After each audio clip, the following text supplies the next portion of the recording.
그동안 12아들들에 대해서 그리고 12지파에 대해서 말씀을 묵상하였습니다. 늘 말씀을 준비한다는 것 자체가 거룩한 부담감이었지만 이 12아들들에 이어서 12지파를 연구했던 것은 그리 쉬운 여정은 아니었습니다.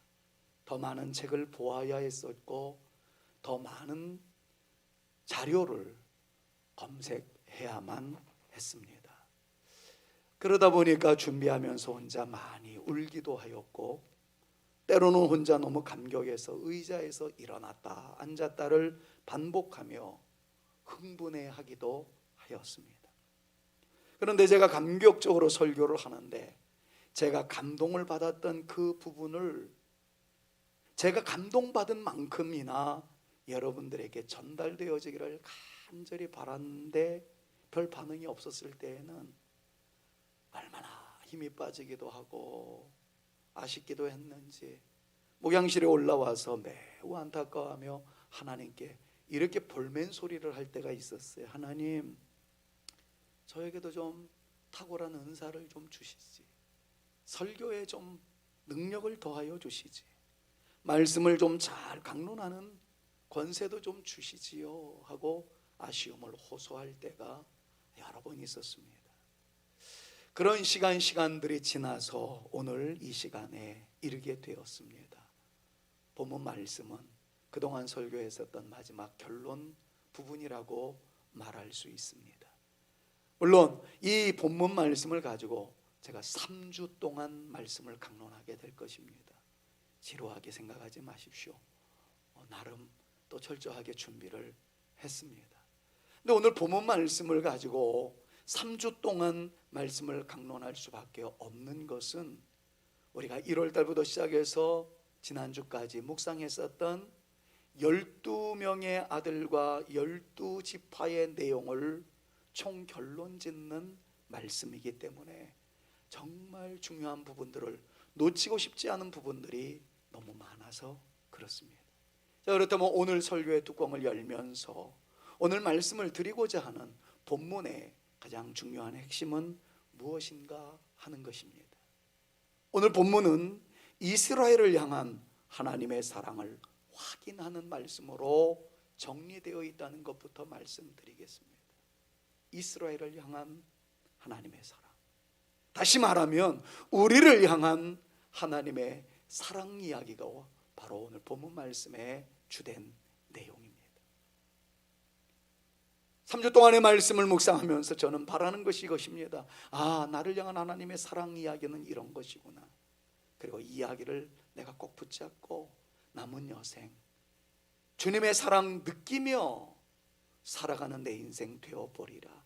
여러분, 이런 다짐을 가지고 이 말씀을 묵상하고 이 감동이 고스란히 여러분들에게 전달되어지기를 희망하면서 말씀을 증거하려고 합니다.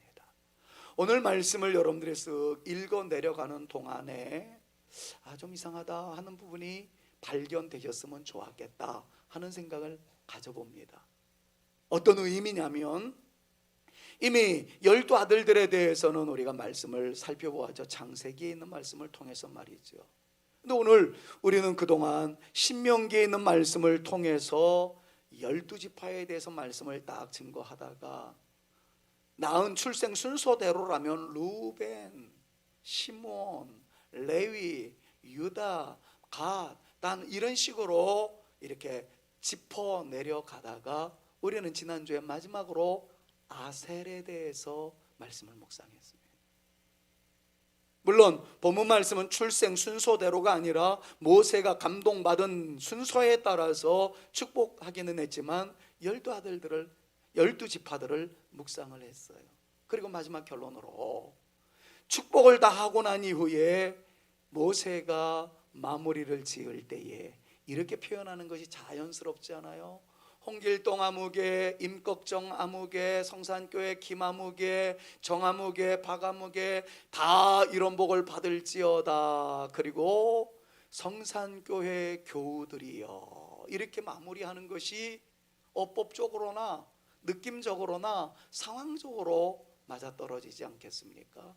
자, 그렇다면 오늘 본문 말씀에서는 시작이 이렇게 나와야 자연스럽다는 거지요. 아셀 지파까지 다 하고 난 다음에 사랑하는 이스라엘이여 라고 이야기를 하면, 그동안에는 개별적으로 축복하던 것을 이제 총체적으로 결론 삼아 우리 모두를 축복하는 것이로구나, 그렇게 이해할 수가 있는데 26절 보니까 이스라엘이라는 단어가 안 나오고 여수론이여 라고 말씀하고 있어요. 아무리 살펴보아도 여수론은 야곱의 12아들 가운데 없습니다. 이스라엘의 12지파 가운데도 여수론이라는 지파가 없습니다. 그럼 여수론아, 이 말은 무엇인가 하는 것에 일단 여러분들이 영적인 호기심을 가져야 된다는 거죠. 자, 영적인 호기심을 일부러라도 좀 갖기 위해서 26절을 같이 크게 한번 읽어봅니다. 같이요. 여수론이여, 하나님 같은 이가 없도다. 그가 너를 도우시려고 하늘을 타고 궁창에서 위엄을 나타내시는 도다 라고 말씀합니다. 뜬금없이 등장한 여수론, 이 존재는 누구일까요? 이미 말씀드렸던 여수론은 고유명사가 아닙니다. 베냐민 같은 이름이 아닙니다. 갓이라는 이름이 아닙니다. 이미 지난주에 우리가 말씀을 묵상하며 은혜를 받았던 아셀이라는 고유명사가 아니에요. 여수론은 그냥 보통 명사입니다. 흔히 쓰이는 뜻을 가지고 있는 단어예요. 그럼 여수론이라는 뜻이 뭘까요? 한마디로 말하면 의로운 백성이다 라는 뜻을 가지고 있는 보통 명사입니다. 그러니까 지금 모세는 12지파를 다 축복하고 난 다음에 마지막 총론적으로 설교를 하기를, 외치기를 의로운 백성이여 라고 말씀하고 있구나, 이렇게 표현을 하면은 틀리지 않다는 거죠. 조금 더 구체적으로 말씀을 드릴게요. 여수론이라는 단어를 구약 성경은 히브리어로 기록되어 있습니다. 신약 성경은 헬라어로 기록되어 있습니다. 그런데 어려운 히브리어를 그 로마 시대 때 헬라어로 번역한 구약 성경이 있었습니다. 그거를 영어로는 LXX 셉투아진타 70인역이라고 이야기를 하는데 굉장히 방대한 책이에요. 그 어려운 히브리어를 헬라어로 번역한 책입니다. 여기에는 여수론을 뭐라고 소개하고 있냐면 사랑받는 자라고 표현을 해놓고 있습니다. 그리고 이 고대 문서를 충분히 연구한 델리치라는 학자가 있는데, 이분은 고대 문서를 다 검색하면서 살펴보았더니 여수론이라는 뜻이 옳은 자, 의로운 자라고 설명해 놓은 것을 살펴볼 수가 있었습니다. 그래서 이 둘을 연결해 보니까 델리치라는 사람의 이야기와 그리고 셉투아진타라는 그 70인역을 연결해서 살펴보니까 이렇게 표현해 볼 수 있죠. 하나님의 사랑을 받아 의롭게 된 자들이라는 뜻이 여수론이라는 겁니다. 자, 그러니까 12지파를 다 축복합니다. 12아들들을 다 축복합니다. 그리고 마지막으로 여수론아라고 이야기하는 거는 이제 그동안 축복했던 모든 사람들을 총체적으로 잡아서 마지막 축복의 메시지를 외치고 있는 것이 오늘 본문 말씀이로구나, 이렇게 생각하면 됩니다. 하나님의 사랑을 받아 의롭게 된 자들, 그들은 야곱의 12아들들이었습니다. 그리고 12지파였습니다. 그리고 오늘 예배를 드리고 있는 저와 여러분들인 줄로 믿습니다. 믿습니다. 이걸 믿으셔야 돼요. 오늘 예배 드리고 그냥 이 자리에서 1시간 때우고 간다 그러지 말고, 오늘 이 말씀보다도 중요한 게 없거든요. 나는 누구인가? 여러분들은 누구인가? 보잘것없는 존재이지만, 실망스럽게 그지없을 때가 있지만, 그럼에도 불구하고 하나님의 사랑을 받아서 나는 의롭게 된 자다. 그럼 요거 하나만이라도 붙잡고 좀 영적인 자존감을 가지고 내려가면 이게 예배드린 사람들에게 임하실 하나님의 축복인 줄로 믿습니다. 그런 맥락에서 하나님의 사랑을 받아 의롭게 된 자는 당신이십니다. 옆에 있는 분들에게 한번 축복하겠습니다. 진심으로 하나님의 사랑을 받아 의롭게 되신 분은 여러분들이십니다. 같이 한번 서로에게 축복합니다. 하나님의 사랑을 받아 의롭게 되신 분은 당신이십니다. 믿습니까? 아멘. 자, 그렇다면 갑자기 12아들들에 이어서 12지파의 이름을 부르며 축복했던 하나님께서 모세를 통하여 말씀하실 때에 여수르나라고 얘기했던 것은 뭘까요? 하나님의 사랑의 감정을 표현한 거예요. 하나님 정말 이스라엘 백성들을 바라보시며 야곱의 12아들들을 바라보며 그냥 좋으셨습니다. 아직 저에게는 손주가 없어서 할아버지의 그 깊은 정과 드러나는 기쁨의 양을 아직까지는 제가 이해는 못합니다만은 마치 손주를 바라보는 할아버지의 모습을 한번 생각해 보시면 틀릴 것 같지 않아요.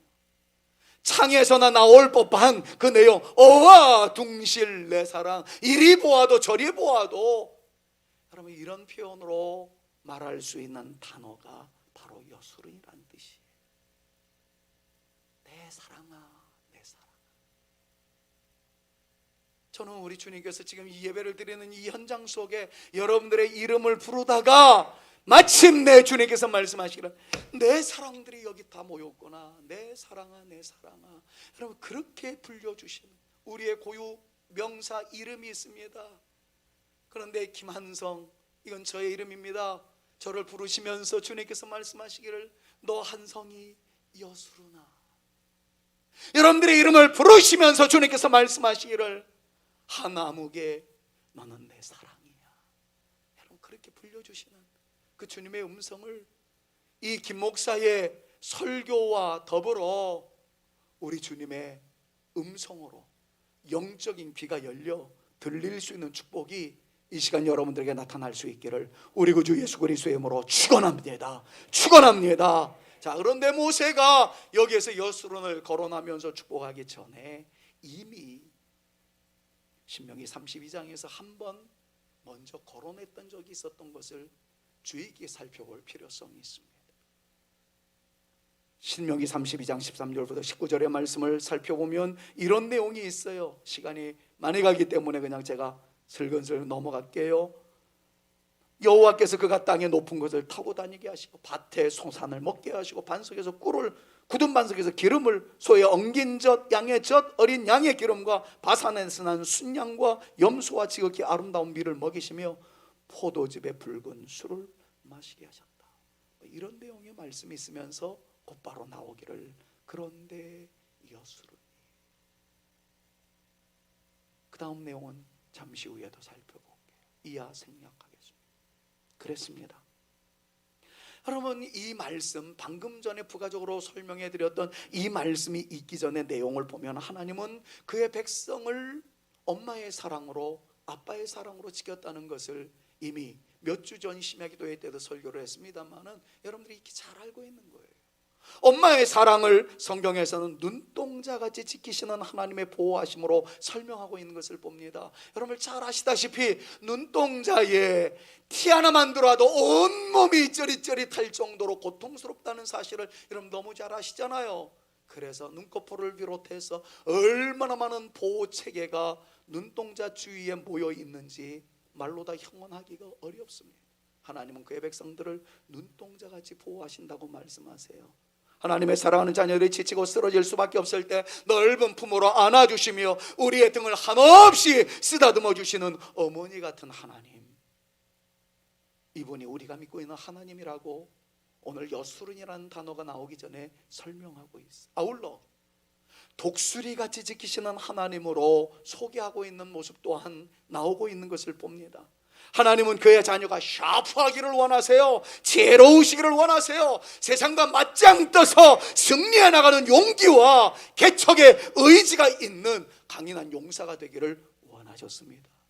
그래서 가끔은 고된 훈련의 장으로 데려가서 그 성도들을 다그치는 모습을 보여주실 때가 있어요.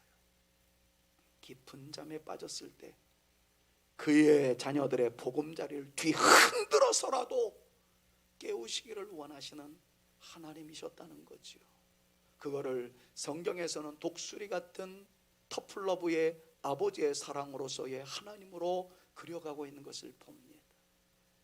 조금 더 설명하자면 새끼가 둥지 안에서 어리광을 피우고 있을 어느 날 아빠가 그 무서운 부리로 목덜미를 잡고 벼랑 끝으로 가서 공중에다 집어 던져버립니다. 날지 못하는 새끼 독수리는 죽겠다고 아우성치지요. 땅에 닿으면 내장이 파열돼서 죽을 수밖에 없는 상황입니다. 그런데 땅에 닿을 무렵이 되면 다시 그 아버지 독수리나 엄마 독수리가 내려와서 이 녀석의 목덜미를 물고 다시 쫙 공중으로 올라갑니다. 그러기를 수차례 합니다. 어느 날 때가 되면 이 터플러브의 사랑으로 이 녀석을 내 동댕이에 치고 어느 정도가 되어지면 늘 그랬듯이 아빠가 또다시 나를 물어 제끼겠지 하는데 이게 웬일이에요? 아빠가 내려올 생각을 안 하네요. 새끼 독수리도 지렁이를 닮았는지 밟으면 꿈틀거립니다. 이거 뭐 하는 거야 아빠가? 신경질이 나가지고 우리 아빠는 두 날개를 쫙 펼치니까 멋져지던데 나도 있나 보자. 그리고 아빠 따라서 흉내 한번 낸다고 에라 모르겠다 하고 날개에 감추어져 있었던 것을 피는 순간 바람으로 인해서 올라가는 진짜 비상하는 그 아름다운 영광을 누리게 만드는 것.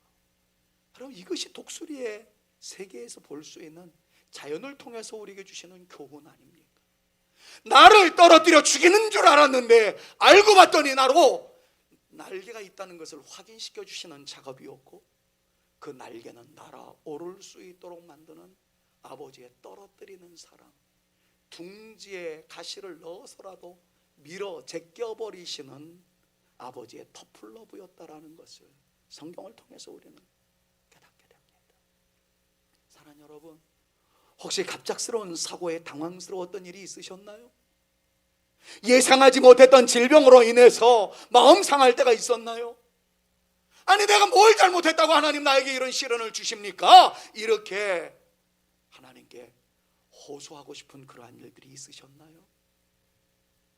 여러분, 하나님께서는 여러분들로 하여금 날개가 있다는 사실을 알리도록, 날아오를 수 있도록 흔드시는, 다시 여러분들의 영혼을 일깨워서 여러분들로 하여금 멋진 하나님의 백성으로 세우기 위해서 잠시 둥지를 흔드시고 여러분들의 감춰져 있던 날개를 펴고 날아오를 수 있도록 하시기 위해서 하나님께서 허락하신 고난의 순간이고, 그리고 훈련의 시간이었다라는 사실을 믿음으로 주장하시며, 여러분들에게 주어졌던 고통의 순간, 갑작스러운 사고로 인해서 생겼던 마음의 불편함, 하나님의 터플러브의 한 방편이었을 것이다 믿음으로 주장하며, 그 자리에서 벌떡 일어나서 날아오름에 하나님의 백성들이 다 되어질 수 있기를 우리 구주 예수 그리스도의 이름으로 축원합니다. 이스라엘 백성들의 이러한 양면성을 가지고 계신 하나님의 사랑이 있었습니다. 그것은 놀라운 축복의 행진이었습니다. 적의 공격이 있을 때마다 눈동자같이 지키시는 하나님께서 보호하심으로 안전하게 되었고, 평안하시기에는 안일함과 나태함의 시간을 보내고 있을 때에는 예외 없이 보금자리를 흔들어서라도 깨우시는 아버지의 터플러브의 사랑으로 다가오신 주님이었어요. 그 하나님이 이스라엘에게 주셨던 축복이 어떠했었던가? 여수로나 그러면서 말씀하신 내용을 보노라니 오늘 13절과 14절에 이렇게 말씀하고 있어요. 땅의 높은 곳을 타고 다니게 하셨다라고 말이죠. 땅의 높은 곳이라는 것은 다른 곳을 점령할 수 있는 고지를 말하는 것입니다. 실질적으로 이 말씀은 이스라엘에게 승전과 번영으로 이어지게 하시는 축복으로 이어졌던 것을 봅니다. 전 말씀 준비하면서 이런 생각을 했어요. 사랑하는 여러분들 모두가 다 높은 곳을 타고 다니는 하나님의 은총의 주인공들이 되게 하여 주시옵소서. 이 기도가 여러분들 모두에게 응답의 열매로 나타날 수 있기를 주님의 이름으로 축원합니다. 더 나아가서 여수로나 그러면서 주신 축복은 밭에 소산을 먹게 하셨다라고 말씀하고 있습니다. 여러분, 이 말씀을 묵상을 할 때 저게 무슨 축복이야, 밭에 소산 있는 거 당연한 거 아니야? 그럼 그렇지 않아요. 오늘날의 감정으로, 오늘날의 상황으로 이 말씀을 각색을 하자면, 저 지하방에 월세로 전전긍긍하던 사람들이 다 내 집 장만하게 하시는 축복을 얻게 하셨다, 이렇게 표현될 수 있는 말씀이 바로 밭에 소산을 먹게 하셨다라는 이 말씀의 의미입니다. 2부 예배 때도 썰렁했는데 3부 예배 때도 썰렁 안 하는, 이때 아멘 하면 내 집 장만 할 수 있었는데, 신명기가 기록될 때의 배경은 이스라엘 백성들이 출애굽하여서 새로운 땅인 젖과 꿀이 흐르는 가나안 땅으로 들어가기 전에 이 말씀이 주어졌던 것이었습니다. 자, 애굽에 있었을 때에는 애굽 사람의 종이었어요. 무려 400년 동안 자유를 갈망했었던 젊은이들이 우리에게 자유 아니면 죽음을 달라, 그렇게 외쳤던 거 여러분 잘 알잖아요. 프리덤 외치면서 말이죠. 자유는 그렇게 소중한 것이었어요. 여러분, 우리가 유관순 열사를 비롯해서 얼마 전에 8.15 광복절을 지나갔습니다마는 만세를 외치며 대독립을 외쳤던 이유가 뭡니까? 일제강점기에서 당했던 수탈과 학대, 수많은 고초, 여기에서 벗어났기 때문에 외쳤던 우렁찬 함성 아니었습니까? 그런데 그래봐야 일제강점기에서 우리가 피 맺힌 절규를 외쳤던 시기는 36년밖에 안 됐어요. 그런데 이스라엘 백성들은 400년 동안 종살이했단 말이죠. 마침내 출애굽했습니다. 말이 좋아서 하늘에서 내려온 만나, 하늘에서 떨어지는 메추라기이지만 실제로 놓고 본다면, 객관적으로 표현하자면 땅거지들 아닙니까? 땅에 쌓여있는 가루 주워다가 먹고 살기에 바빴던, 그걸 연명이라고 그러지요. 먹을 게 없어서 그걸로, 정말 말씀의 은혜로 비춰보니까 하늘에서 만나가 내려오고 메추라기가 떨어져서 굉장히 행복했겠다. 사실은 땅거지였습니다. 땅거지래요, 땅거지래요. 여러분, 우리 그런 시절 있지 않았습니까? 그럼 그거랑 똑같은 거였어요. 그런데 갑자기 땅의 주인이 된다는 거예요. 네 땅에서 네가 지은 곡식을 네 입으로 삼키게 될 것이다. 여러분, 이건 자유인을 넘어서 소유권을 갖게 되어진다는 것을, 지금으로 얘기하면 아까 얘기했던 대로 정말 반지하 월세방에서 전전긍긍하던 사람이 기적적인 은혜로 내 집 장만 했을 뿐만 아니라, 여러분, 저가 여기에서 여러분들한테 별로 이렇게 설교를 할 때 감동이 없는 거 보니까 여러분들 다 내 집 장만 하신 것 같아요. 그렇다면 이제 여러분들의 기업이 커질 수 있기를, 여러분들의 자녀손들이 이 축복을 누릴 수 있게 되어질 수 있기를 우리 구주 예수 그리스도의 이름으로 축원합니다. 반석에서 꿀을, 굳은 반석에서 기름을 얻게 하셨다는 얘기는 가장 척박한 땅에서 가장 귀한 것을 얻을 수 있게 하셨다라는 말씀이에요. 이성적 잣대와 합리적 계산으로는 나올 수 없는 결과인데, 하나님께서 역사하시니까 이성과 합리적인 것을 넘어서 정말 하나님의 놀라운 기적이라고 말할 수밖에 없는 축복이 쏟아졌다는 얘기예요. 소형긴 젖, 약의 젖, 아름다운 밀과 포도주를 얻게 하셨다. 이미 지난번에 설명했던 대로 치즈를 비롯해서 많은 양식으로 인해 경제적인 안정과 풍요롭고 윤택한 삶을 살게 되었다라는 거예요. 설명 그만할게요. 여수르나, 여수르나, 내 사랑아, 내 사랑아, 그러면서 이렇게 많이 축복해 주셨어요. 자, 그렇다면 여수르는 어떻게 반응을 해야 할까요? 여러분들의 남편이, 여러분들의 아내가, 여러분들의 배우자가 내 사랑, 내 사랑 그러면 여러분들이 내 사랑, 내 사랑 그것만 받아먹고 예의를 어기거나 결례해도 될까요? 버르장머리 없어도 될까요? 하나님이 어화동실 내 사랑, 내 사랑 그렇게 다가오는데 이스라엘 백성들은 어떻게 반응을 했을까요? 그게 오늘 설교의 핵심이고 우리가 반성해야 할 부분입니다. 본문 말씀은 그렇게 말해요. 여수르나 내 사랑아 말씀하면서 이런 복을 많이 주었는데 그 녀석들이 어떻게 반응했다는 거예요? 15절 말씀을 보니까 형통의 시기에 교만의 쓴뿌리가 그들을 휘감아 버렸다는 겁니다. 저는 칡을 굉장히 좋아했어요. 총신대학교 신학대원 양지 뒷산에 가면 칡농쿨이 있어서 그 공부하다가 배는 고프고 뭐 군것질할 거 없으면 웬만한 사람들은 치킨 시켜 먹을 때 저는 칡해가지고 칡을 먹는 기쁨을 누릴 수가 있습니다. 저는 그래서 칡이 굉장히 좋은 건 줄 알았어요. 알고 봤더니 남의 나무 다 죽이는 놈이 칡이더라고요. 바로 이 여수론의 심령 속에 있는 이 칡줄기 같은 교만의 쓴 뿌리가 존재 자체를 감아버려서 존재를 죽일 정도로 악화 일로에 있게 만들었다는 거예요. 15절에 이렇게 말합니다. 여수로나 여수로나 내 사랑아 내 사랑아 그러면서 많은 복을 주었는데 15절은 그런데 여수론이 기름짐에 발로 찼도다. 여수론이 살찌고 비대하고 연택함에 자기를 지으신 하나님을 버렸도다. 자기를 구원하신 하나님을 업신여겼도다. 하나님을 버렸대요. 하나님을 업신여겼대요. 하나님을 우습게 여겼다는 거죠. 힘이 들고 어려웠을 때 그렇게 기도하고 주님께 간절히 목 놓아 절규하던 백성이 제법 잘 살게 되어지자 그 차에 다른 사람들에게 아쉬운 말을 하지 않아도 되죠.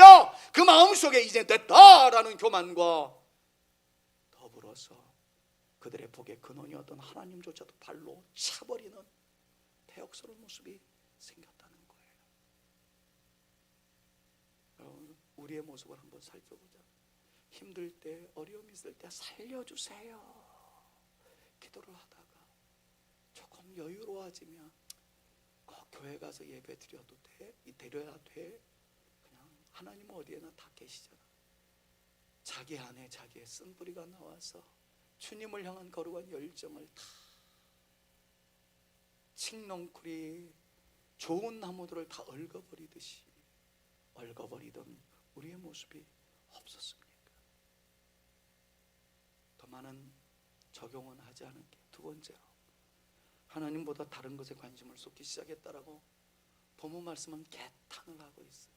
그럼 16절과 17절을 한번 읽으면서 여러분들 느낌이 어떠신지 한번 보자고요. 자, 하나님은 요거를 다시 한번 전제해 볼게요. 하나님은 여수로나 여수로나 내 사랑아 내 사랑아 그러면서 많은 복을 주셨단 말이에요. 많은 복을 주셨는데 여수론이 하나님을 발로 찼대요. 그러더니만 16절에서 17절까지의 말씀을 보니까 기가 막혀요. 같이 빨간 글씨에 여러분들의 눈을 고정시키면서 그 주변에 있는 말씀을 같이 한번 읽어봅시다. 그들이 같이요. 그들이 다른 신으로 하나님의 질투를 일으키며 가증한 것으로 하나님의 진노를 격발하여도다. 그들은 하나님께 제사하지 아니하고 귀신들에게 하였으니 곧 그들이 알지 못하던 신들 근래에 들어온 새로운 신들 너희 조상들이 두려워하지 않던 것들이로다. 무슨 말이에요? 빨간 글씨만 읽어보시면 기가 막혀요. 하나님의 마음이 얼마나 아팠는지. 나는 너희들을 향해서 내 사랑아 내 사랑아 그랬는데 너희들의 눈동자는 나를 향하지 않고 다른 신, 가증한 것, 귀신, 이전에 알지 못했던 그런 신, 새로운 신, 우상들에게 눈을 향해서 하나님의 마음을 갈기갈기 찢어버렸다라는 거예요.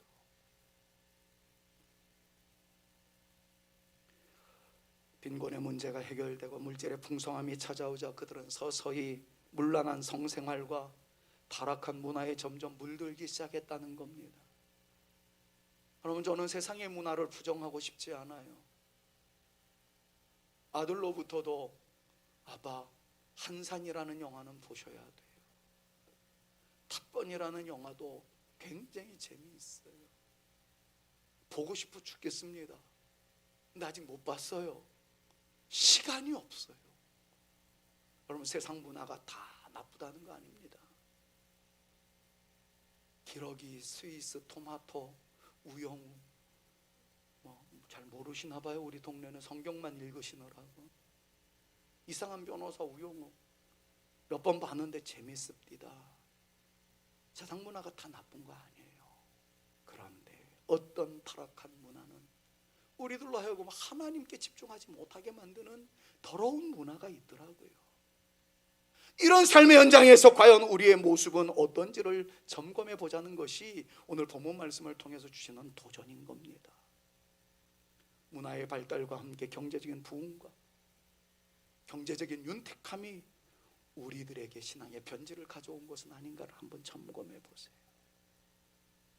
한 세기 전만 해도 교회당은 북적였습니다. 마땅한 기타가 없어도 찬양하는 사람들이 득실거렸고, 기도하기 위하여 개인 기도실까지 교회들마다 마련했던, 피아노가 아니어도 괜찮아요. 풍금해도 그저 찬송하는 사람들이 있어요. 어떤 분들은 출근하기 전에 교회부터 들러서 기도하고 가고, 퇴근하면서 교회 들렀다가 집으로 돌아가는 그런 분들도 많았어요. 근데 이것은 30년 전에 고리타분한 시절 우리네 부모 세대들의 영적인 추억거리로 끝나버리고 지금은 어떻게 됐나요? 정말 더욱 안타까운 것은 이런 상황에서 신앙을 회복하고자 열심히 말씀으로 돌아가고자 하는 목회자들의 외침은 현실 감각에 맞지 않는 것으로 생각하고, 현대인들은 마땅히 그 시대 감각에 맞추어 살아야 한다는 논리를 내세우는 사람들이 많아졌다는 거예요. 그러다 보니까 목사들의 설교 속에 조크가 많아집니다. 유머가 많아집니다. 예화가 많아집니다. 저처럼 성경 본문에 충실하고자 하는 사람들이 인기가 없어요. 제가 잘 압니다. 저도 성경 강론을 하면요, 고개를 푹 숙이다가 재밌는 얘기하면 다 이러는 거 수차례 봤어요. 우리 교회에서도. 저도 인기 있는 목사가 되고 싶었는데 제 신앙 양심이 그걸 허락하지 않았어요. 성도들한테는 성경을 먹여야 된다. 사랑하는 여러분, 부흥을 이야기하고 성장을 요구하는 성도들은 많습니다. 그런데 그것을 위해서 기도하며 섬기며 전도하는 거룩한 열정이 있는 사람들 그리 많지 않아요. 그래 놓고서는 모든 것을, 우리 교회가 부흥이 안 되는 것은 목사가 실력이 없는 탓이다, 목사한테 투사하는 사람들이 의외로 많습니다. 저는 솔직히 고백합니다. 우리 교회 부흥이 안 되는 것은 전적인 김 목사의 탓이라는 것 제가 잘 압니다. 그래서 요즘 매일 주님 앞에 울며 기도합니다. 산에 올라가서 기도합니다. 제가 은퇴하기 전에 우리 교회 부흥의 계절을 주시옵소서, 그렇게 말입니다. 그렇다고 여러분들마저도 우리 교회는 김 목사 때문에 망했다 이렇게 말해서야 되겠습니까? 너무 안타까운 현실이 많아요. 왜 말들이 그렇게 와전되어지는지. 제가 어떤 사건을 바라보면서 내 팔이 도려내지는 아픔이 있다, 내 다리가 잘려지는 고통이 있다, 이렇게 표현을 했는데, 돌고 돌아서 그 아픔을 제공한 사람들의 팔이 잘릴지어다, 다리가 잘릴지어다로 내가 저주를 했다라는 얘기가 저한테 들려요. 여러분, 이런 세상이에요. 무섭습니다. 저는 그 사건이 아파서 그 사건을 바라보노라니 내 팔이 잘려지는 고통이 있습니다, 내 다리가 잘려져가는 고통이 있습니다, 이래 얘기했는데 저 목사가 그 사람들로 하여금 팔 잘려지게 해달라고, 다리 잘려지게 해달라고 저주를 했다는 식으로 돌아오는 이런 이야기 앞에 어떻게 밤 12시를 넘어서 1시까지 모 기자와 대판 싸웠어요. 욕만 안 했지 제가 언성을 높이면서 저를 비난하는 어떤 기자에 대해서 사과하지 않으면 내가 더 이상 참지 못하겠다, 내가 명예훼손으로 걸겠다 쫙 설명을 했더니 죄송합니다, 기사 내리겠습니다, 나 기사 내리는 것으로 만족하지 않겠다, 사실을 다시 적시해라, 그거 같이 다 올린 것을 확인하고 1시 돼서야 잠이 들었어요. 이게 어저께 사건입니다. 무서운 세상이에요. 너무나도 왜곡되어지는 세상이에요.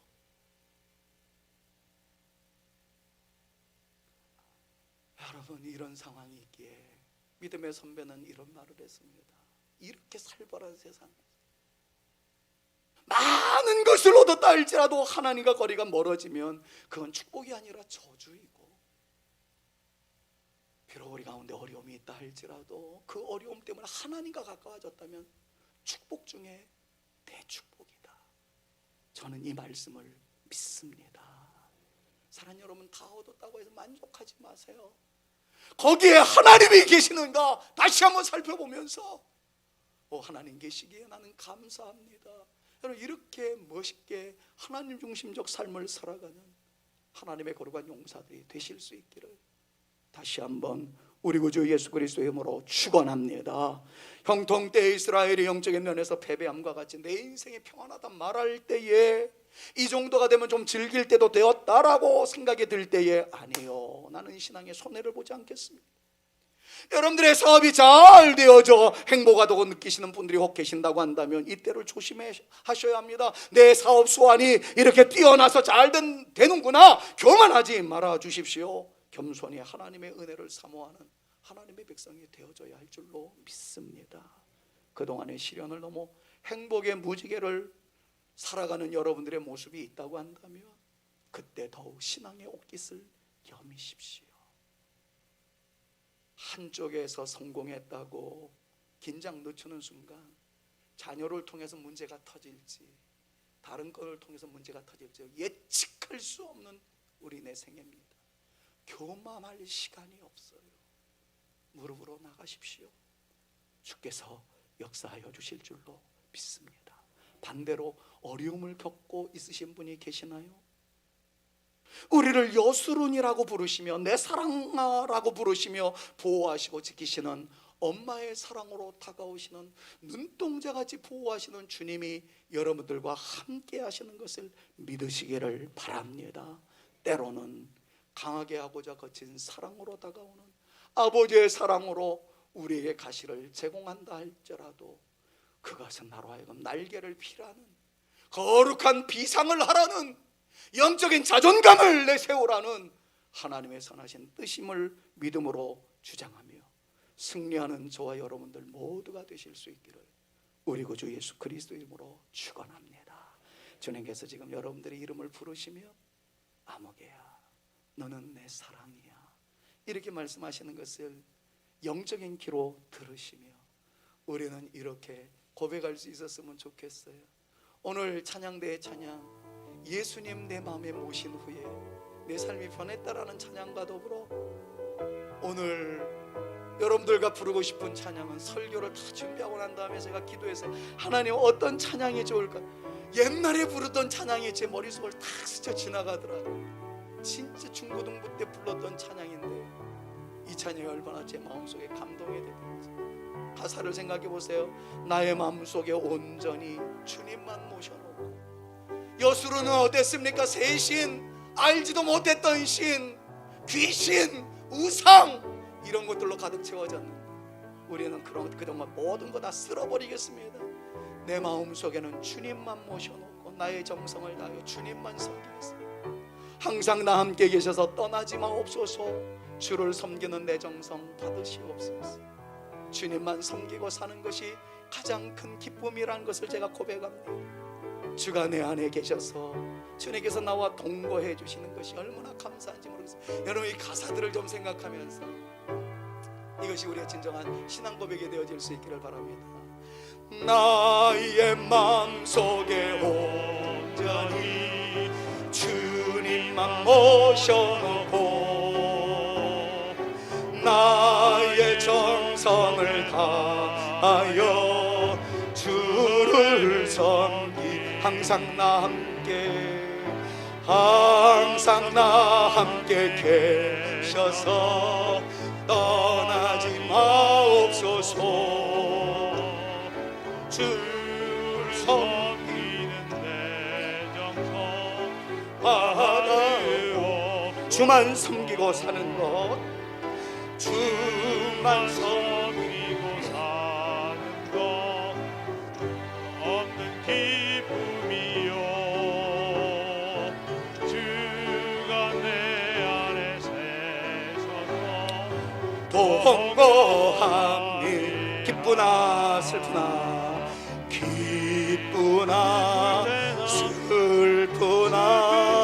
오직 한 마음 주 위에 한평생 주만 보시고 찬송하며 살 주는 나의 큰 능력 주는 나의 큰 능력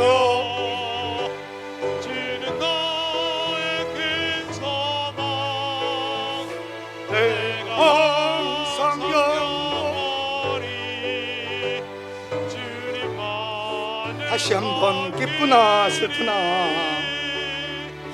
기쁘나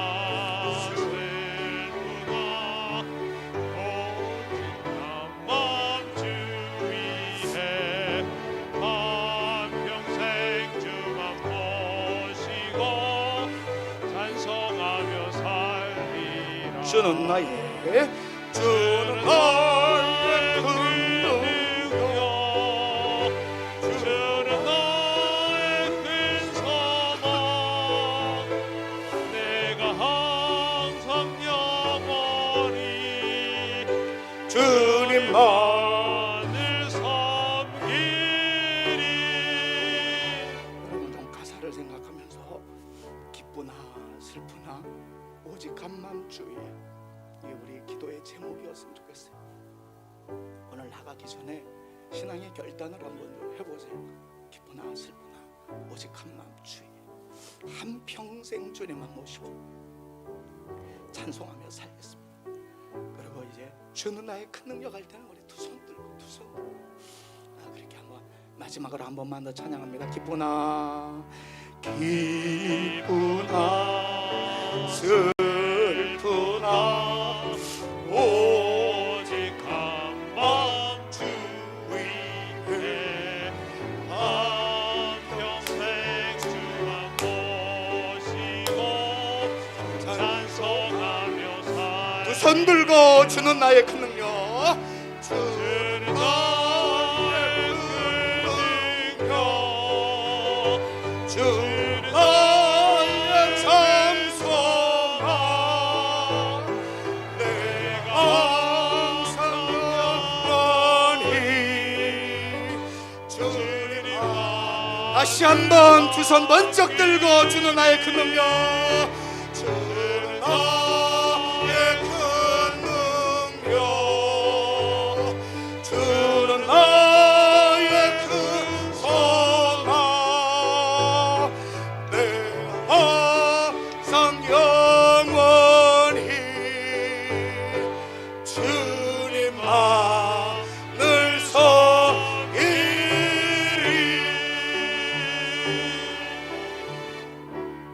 이제는 우리 구주 예수 그리스도의 은혜와 아버지 하나님의 극진하신 사랑하심과 성령님의 감화감동 위로 교통 충만케 하심이 여수로나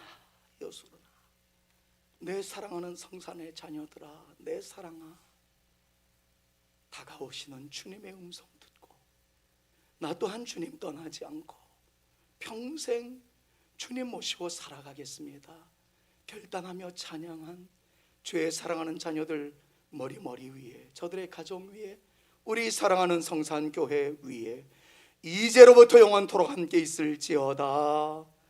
아멘.